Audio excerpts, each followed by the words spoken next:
સમગ્ર દેશમાં ભારે ગરમી પડી રહી છે। દરેક જગ્યાએ તીવ્ર સૂર્યપ્રકાશ અને ગરમી છે, જેના કારણે દરેક લોકો પરેશાન છે। સૂર્યપ્રકાશને કારણે લોકો ગરમીનો ભોગ બની રહ્યા છે।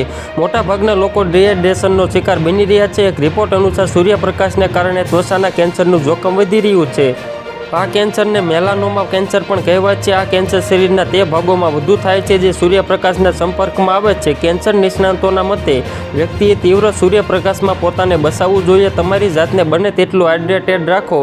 એવું પણ કહેવામાં આવ્યું છે કે દિવસે 11 થી 4 વાગ્યાની વચ્ચે તડકામાં બહાર ન જવાનો પ્રયાસ કરો। સૂર્યમાંથી નીકળતા અલ્ટ્રાવાયોલેટ કિરણો ત્વચાના કેન્સરનું જોખમ વધારે છે। ઉપરાંત જે લોકોનો પારિવારિક ઇતિહાસ હોય અને રોગપ્રતિકારક શક્તિ નબળી હોય તેમને ત્વચાનું કેન્સર થવાનું જોખમ વધી જાય છે। જોકે અન્ય દેશોની સરખામણીએ ભારતમાં ત્વચાના કેન્સરનું જોખમ ઓછું છે। લોકોને ત્વચાના કેન્સરનું જોખમ વધુ હોય છે। ખાસ કરીને ગરદન અને હાથ પર કેન્સરનું જોખમ વધારે છે। જો ત્વચા પર કેટલાક ખાસ ફેરફારો જોવા મળે છે તો ત્વચાના કેન્સરના લક્ષણો હોઈ શકે છે। ડિસ્ક્લેમર: સમાચારમાં આપવામાં આવેલી કેટલીક માહિતી મીડિયા રિપોર્ટ પર આધારિત છે। કોઈપણ સૂચનને અમલમાં મૂકતા પહેલા તમારે સંબંધિત નિષ્ણાતની સલાહ લેવી જોઈએ।